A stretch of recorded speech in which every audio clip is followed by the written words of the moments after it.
Bismillahirrahmanirrahim. Chères téléspectatrices, chers téléspectateurs, Assalamu alaikum, que la paix soit sur vous. Le compagnon du prophète sallallahu alayhi wa sallam, Al-Nu'man ibn Bashir, rapporte avoir un jour entendu le messager d'Allah dire ou faire cette analogie, cette comparaison, Mathalul mu'minin fi tarahumihim. L'exemple où les croyants sont dans la miséricorde qu'ils ont les uns avec les autres, fi tarahumihim wa tawaddihim, et l'amour et l'affection qu'ils ont les uns envers les autres, wa ta'atufihim, c'est cet aspect clément d'indulgence qu'ils expriment envers les uns envers les autres, kamathalil jasadil wahid, ils sont à l'image d'un seul corps. إذا اشتكى منه عضو تداعى له سائر الجسد بالسهر والحمى. Si l'un des membres de ce corps se plaint, est malade et atteint par quelque mal, c'est l'ensemble tout entier qui en éprouve de la fièvre, qui en éprouve du tourment. On le voit dans ce hadith, le prophète sallallahu alayhi wa sallam nous apporte une image très expressive, très parlante, qui est celle du corps. Même en sociologie, on parle de corps social. La Ummah, la communauté dans son ensemble, doit être à l'image de ce corps spirituel, de ce corps social, dans lequel chacun des membres est à l'image des membres d'un même corps, voire même de cellules qui composent ce corps. Même dans la hiérarchie qui a été empruntée par le prophète sallallahu alayhi wa sallam, tarahumihim, c'est cette rahma, c'est cette miséricorde. Les mu'minoun sont ruhama, c'est-à-dire qu'ils sont remplis de ce sens, de ce matriciel de Rahman ou Rahim. Ruhama, ils font du bien envers les autres, ils éprouvent de la compassion les uns envers les autres. Rahamu man fil ard yarhamukum man fis sama. Soyez miséricordieux avec ceux qui se trouvent sur terre, sera miséricordieux avec vous celui qui se trouve dans les cieux. Man la yarham, la yurham. Celui qui ne fait pas miséricorde, ne lui sera pas fait miséricorde. Mais c'est en même temps cette miséricorde, cette rahma qu'on exprime envers ceux qui en ont besoin, qu'on exprime dans sa vie quotidienne.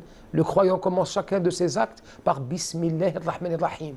Au nom de Dieu, clément et miséricordieux. C'est comme s'il puisait de cette rahma. Donne va nous dévoiler son essence, comme disent les savants. C'est la mawadda, c'est l'amour. Lan tu'minu hatta tahabbu. Vous ne serez croyants, vous n'atteindrez la station de la foi jusqu'à ce que vous aimiez les uns les autres.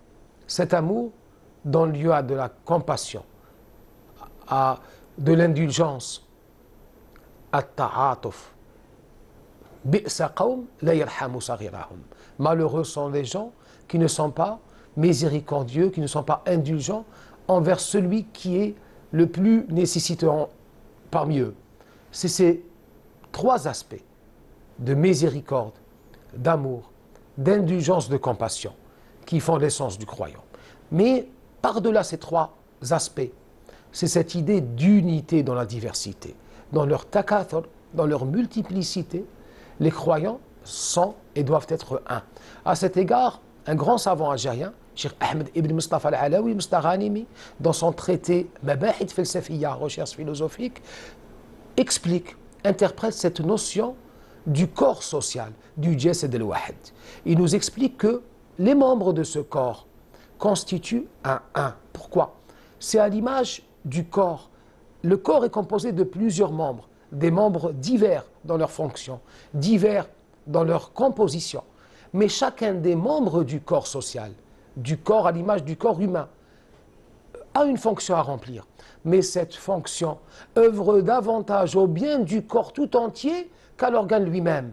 La vie, l'œil par exemple, le regard, envoie des signaux vers le cerveau. Mais pour donner le regard, la sensation de la vue, ou le sens de la vue.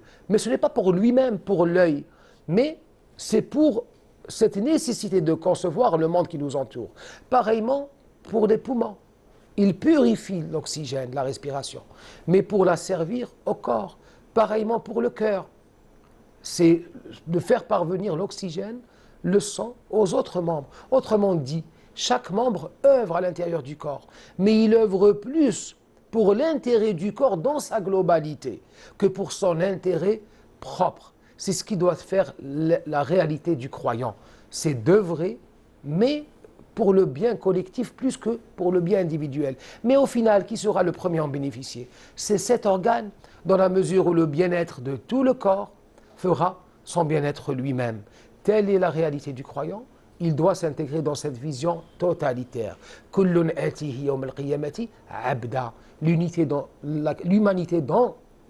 la Ummah et par-delà l'humanité est un. Nous devons avoir cette vision ou cette compréhension que nous sommes un du tout. Et plus ce tout se porte bien, et plus nous-mêmes nous serons bien.